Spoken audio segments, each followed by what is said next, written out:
welcome to our next installment of Humane at Home for Wildlife Wednesday. It's just two of us in here and we're going to keep our distance, so I'm going to take off my mask and we're going to continue our segment or our weekly theme of rabbits today. But today we're going to focus on wild rabbits of San Diego. Now, if anyone's watching from out of state or not in San Diego County, good thing is that some of these animals still occur where you live too.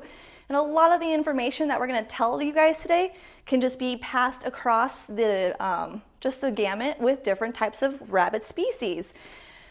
We're also going to touch base a little bit at the end about a disease that's affecting wild rabbits that could possibly affect your pet rabbit too. So we'll get to that a little bit later. But let's go ahead and dive into some of our wild rabbits of San Diego. So like Miss Kate has mentioned a few times, and also Miss Stacy, San Diego is a super special and diverse. It just means we have a lot of different life here in San Diego because all these different awesome, amazing ecosystems that we have. From the ocean, the mountains, the desert, coastal sage grub, grassland, chaparral, wetlands. We have a ton of places here in San Diego for wild animals to choose to live in. So a lot of wild animals want to live in San Diego and a lot of people want to live in San Diego. And so we cross paths with wildlife all the time. And just a nice friendly reminder, Project Wildlife is always here for you. And we will always take in sick, injured, and orphaned wild animals with the goal of rehabilitating them, getting them nice and healthy, and sending them right back on out to the wild. So what we're going to talk about is there are three main species of wild rabbits in San Diego. We have the black-tailed jackrabbit. Most of our most common animals is the desert cottontail. And then we have a smaller version of the desert cottontail. It's called a brush rabbit. Now we get all these three species into Project Wildlife, and believe it or not, we actually take in quite a lot of desert cottontails. This year alone, we have taken in almost 950 cottontail rabbits into our care center. And it's only June, my friends, so it is a very busy season, and sometimes these animals come in when they need to come in, but sometimes they come in when they don't need to come in. So we're going to talk about that in a little minute as well. So let's start off with one of the animals that we might not see all the time, and it's the black-tailed jackrabbit. Now, one way that you can tell this animal apart from the other guys is that those big old ears that they have. So the jackrabbit is actually considered a hare, and that's because of the long ears he has, the long legs as well. These guys have a black tip on the tip of their ears. They can weigh about 4 to 8 pounds, and like most rabbits, they're typically resting during the day, and they're out in the early morning hours and the late evening hours. So a lot of people know the word nocturnal, meaning that they're awake at night and they sleep during the day. The word for animals that are awake during the day and sleep at night are called diurnal. Now, does anyone know what it means when you're awake at the early part of the day and the late evening? It's called crepuscular. So that is what a lot of our rabbits are considered, are crepuscular. So you see them usually in the early mornings and usually like when the sun is going down. So one of these animals they really like to eat are a lot of variety of different plants. For the black-tailed jackrabbit, alfalfa is one of their favorites. And these are two of our patients that you actually see right here that Miss Daryl is showing you. And they're currently in our care right now. So we're doing our very, very best to get them nice and healthy. And eventually we'll be sending them out on their way. Just a quick little description of where the black-tailed jackrabbit is found. So they can be found from Washington down to us here in California, all the way east to Nebraska and to Texas. They like to really frequent meadows, prairies, desert scrublands, and farmlands. One thing about these guys is that they can mate year-round. So that's why we kind of get a lot of rabbits in all the time, is that they'll have babies all the time, especially when the weather is beautiful like it is here in San Diego for them. You can kind of see that they make their nests in like this little fur-lined depression. So not all rabbits like to tunnel underground. Some of them do, but some of them will actually remain above ground as well. So these guys will make their nests in a little like scrub area like you see right there from that picture. One interesting fact. Chris and Desiree have donated. Oh my gosh, already! Thank you so much, Chris and Desiree. You guys already donated to us. Oh, that makes me so happy. We're going to get into that a little bit later. But my friends, all this money that you guys help support us with here at San Diego Humane Society and Project Wildlife goes right back to getting these animals back out into the environment. So thank you so much. You're going to make me cry. So back to the rabbits. So one thing that sometimes people come across are young rabbits, and they won't see mom around, and they'll pick them up and they'll say they're abandoned. Well, we're really big, scary predators compared to these little tiny animals. And so a lot of people don't know that sometimes, especially with black-tailed jackrabbits, females will move the babies to separate locations so that they make them less vulnerable to predators. So unfortunately, rabbits are the diet for a lot of our carnivore species, so our hawks, sometimes our falcons, the coyotes, the bobcats. So a lot of animals will actually use these guys as part of their diet. So not to become food, mom's going to put her babies in different areas so that they don't attract the predators to her nest. And so that's why we always want to make sure that you absolutely know 100% that they're completely abandoned before you intervene. So with black-tailed jackrabbits, they can usually have about 3 to 4 young at a time. And the babies will nurse for about 3 to 4 days, and then they're pretty independent at 1 month old. So for these guys, they're born and they're ready to go. Oh my God, look at how cute these ears are right here. So just some really cool, interesting facts about black-tailed jackrabbits is that they can actually run up to speeds of about 30 miles an hour. They can jump a distance of about 20 feet. When they're trying to evade those predators, again, like those coyotes, foxes, the bobcats. They'll move in a zigzag pattern to get away from those predators. They can actually swim as well, so that they can use those big old front paws to dog paddle, basically. What these jackrabbits will actually do is that they have a white underside of their tail, and they'll actually flash it when they're threatened by a predator, and that will warn other jackrabbits of danger and also try to confuse that predator as well. So again, it's really helpful that these guys are most active usually at nighttime. But with the black-tailed jackrabbit, it's actually a species of special concern. So they used to be found all across San Diego County, but they didn't really respond very well to urbanization. So building the stores, the shopping centers, a lot of our homes might have been put on their homes. So now they're only found throughout a few scattered patches across San Diego County. So whenever these animals come into Project Wildlife, we always have to make sure that we let the state of California know that we have them, and they want to know the process and they want to know when they're released. So we always want to make sure that we are letting everyone know the proper agencies when we get these animals in. Again, it's a part of wildlife rehabilitation. We have a lot of permits that allow us to do what we do. We have to follow a lot of guidelines. So again, one of the things we always like to tell you is try not to keep an animal for too long. If you find them that they're sick or they're injured or they're orphaned, please bring them into a licensed rehabilitator as soon as possible, because we have all the resources possible that we can use to make sure that we're helping these animals get back out to the wild. Now, one of the most common animals that we tend to see around here are our desert cottontail animal, our rabbits. So they definitely have that brown-gray fur with the lighter underbelly, the very specific white tail that you know that they are a cottontail. Again, they're crepuscular, so early morning and the evenings, they spend the hottest day under cover.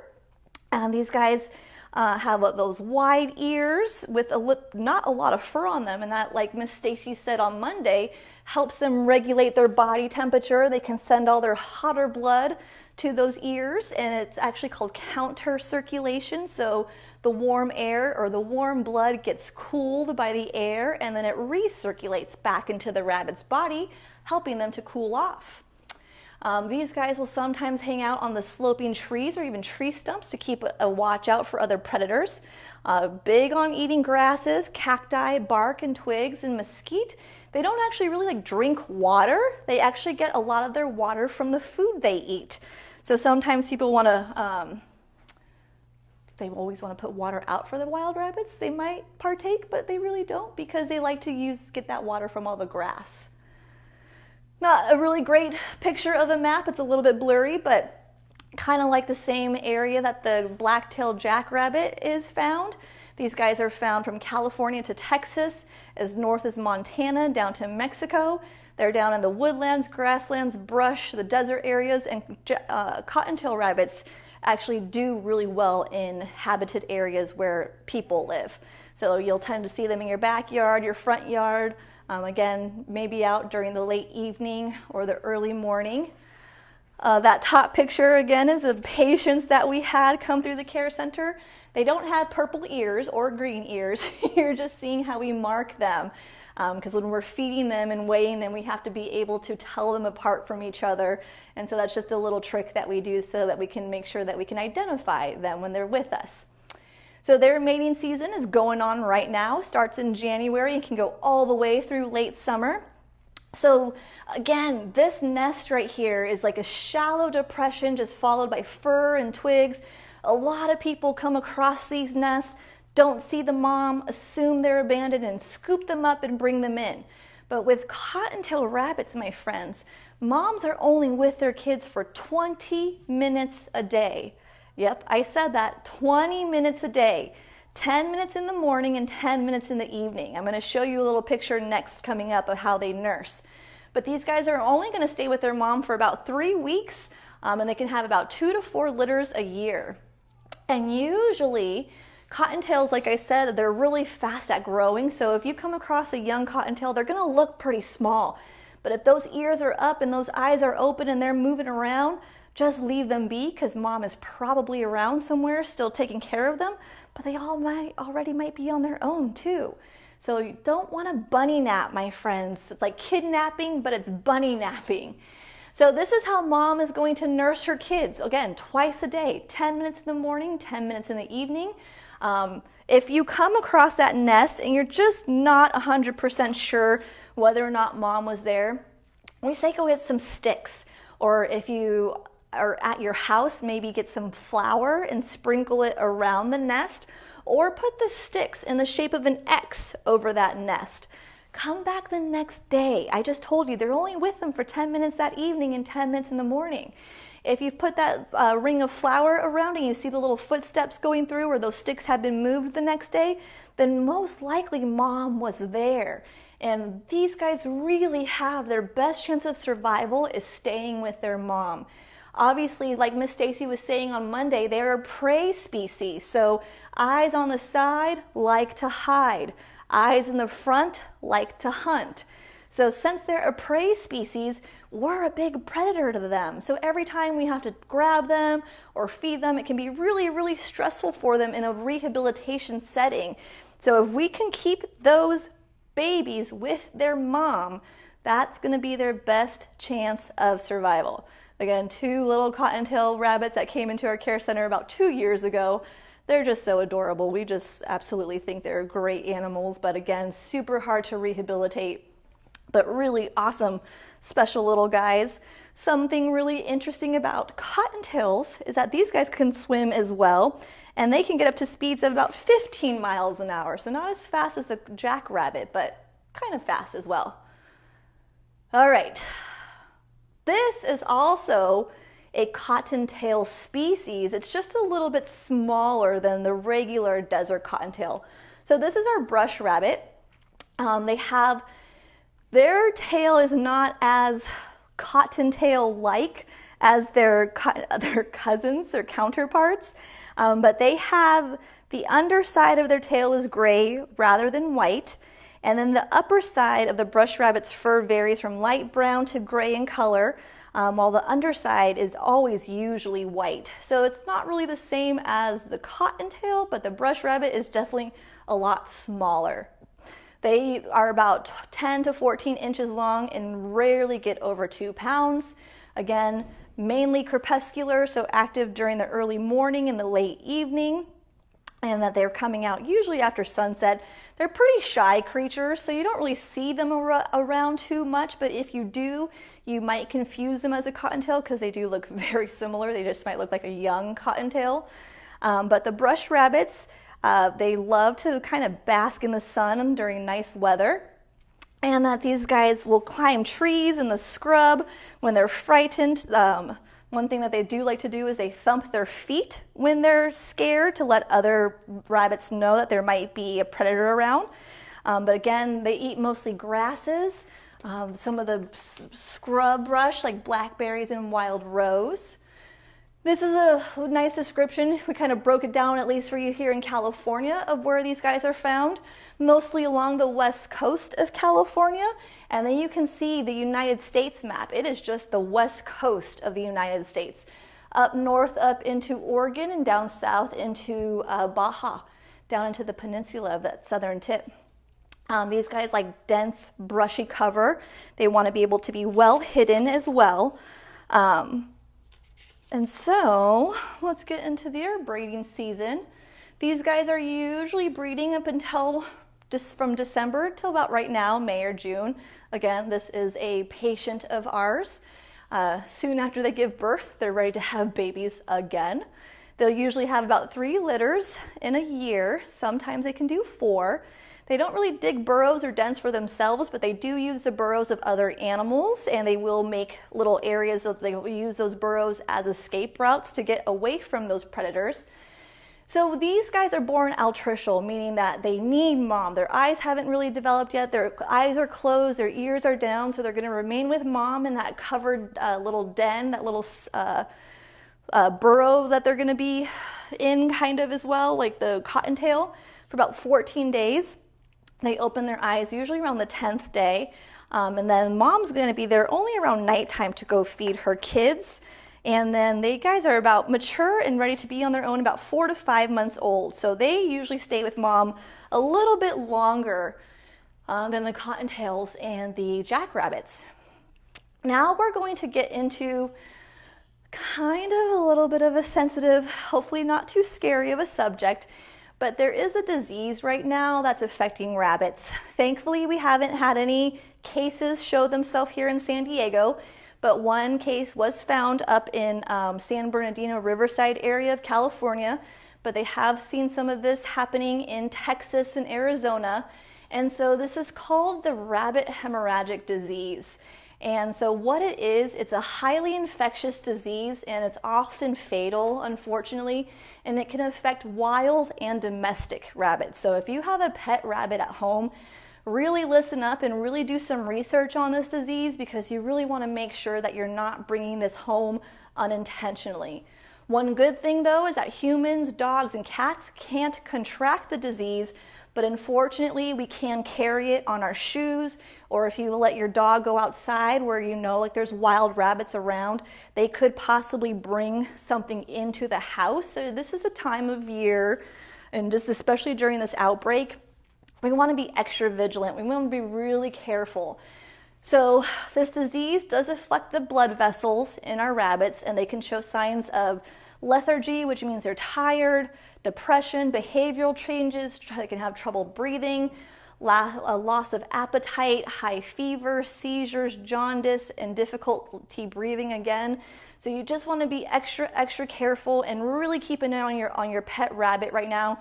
If your rabbit is going outside for any point in time, of course being supervised by you, maybe don't do that right now until we can kind of get a hold on this disease. Again, we haven't seen it in San Diego, but you just want to be extra careful right now, because this disease can spread very easily between rabbits, and it can be spread through bedding, through food, through water that has been in contact with an infected rabbit. So this is, again, you just want to be super careful. Make sure you're washing your hands. I'm pretty sure we're all doing this right now. Washing our hands, being extra vigilant. We want to make sure you're taking extra precautions when handling rabbits, such as cleaning the habitat thoroughly with disinfectant and washing your hands. It's not connected to COVID-19. This is really just a disease that's affecting rabbits. It's not a coronavirus. So again, just making sure you're washing your hands with antibacterial soap immediately after you handle your rabbit. Clean the habitat regularly, wear protective gear like rubber gloves and a face mask.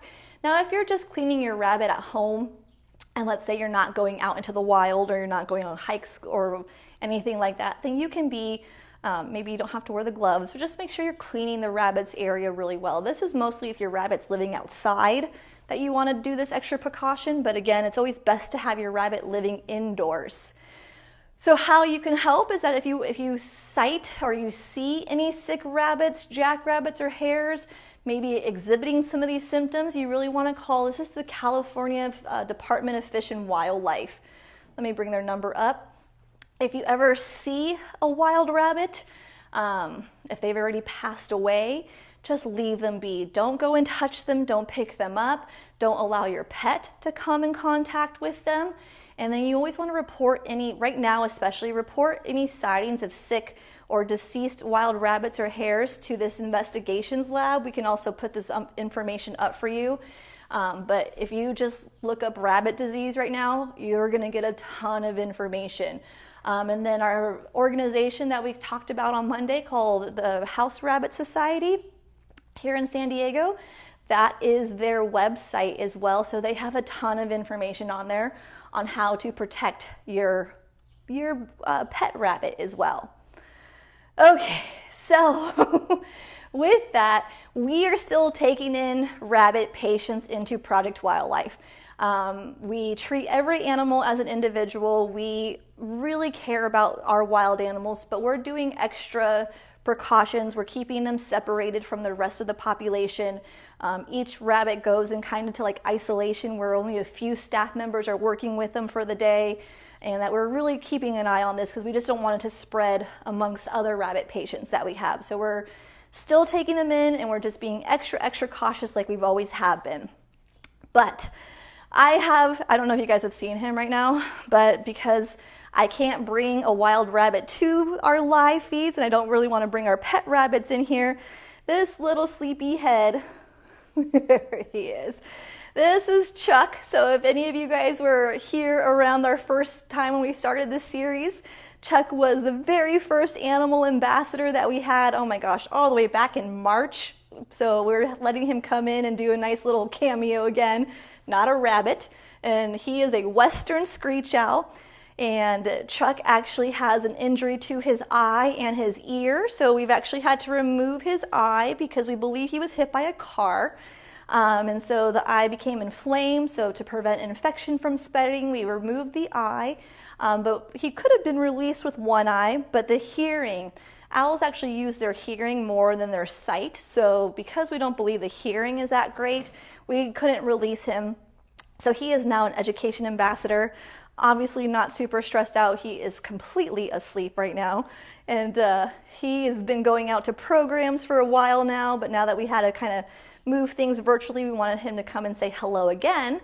Because like my friends who donated earlier, it's Day of Giving coming up. So Day of Giving is June 30th and 25th, June 25th, sorry. The end of June is when Day of Giving, June 25th. And it's a day where you want to support local nonprofits and really help them out with their funding and helping them get through their year. So we are raising funds for Project Wildlife. And so we're just going to go through some of the main points. Again, Project Wildlife, we are one of the largest wildlife rehabilitation centers in the United States. We are averaging 10,000 to 13,000 patients every single year. We provide care for the sick, injured, and orphaned animals here in San Diego, and we will touch over 320 different species of wild animals every year here in San Diego. We serve as San Diego County's main resource for any wildlife conflicts. We try to educate the public, like we're doing today, on how to best coexist with our local wildlife and humane ways to gently encourage their departure if they're becoming a nuisance for you. But we always want to promote that coexisting, learn the benefits that these animals provide. But like we said, we offer outreach visits to schools, to universities, community centers, other groups across the county to teach kids and adults. But right now that we're virtual, my friends, if anyone is interested in having a virtual education program from Project Wildlife, please reach out to us because we can actually make that happen now. And then, my friends, your donations, they go to the thousands of vulnerable wild animals that we help every single year. We really want to help preserve San Diego's wonderful biodiversity and remain the incredible home that it is to humans and animals alike. So hit that donate button if you'd like. And then if we're also selling t-shirts, so check out our Day of Giving page, my friends. But real quick, we're again gonna end on a cuter note because I don't like talking about diseases, but this is just a day in the life of Project Wildlife. I hope the volume is up.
So that is just a typical day at Project Wildlife, my friends. I'm pretty sure we have every one of those species across the way at our care center right now.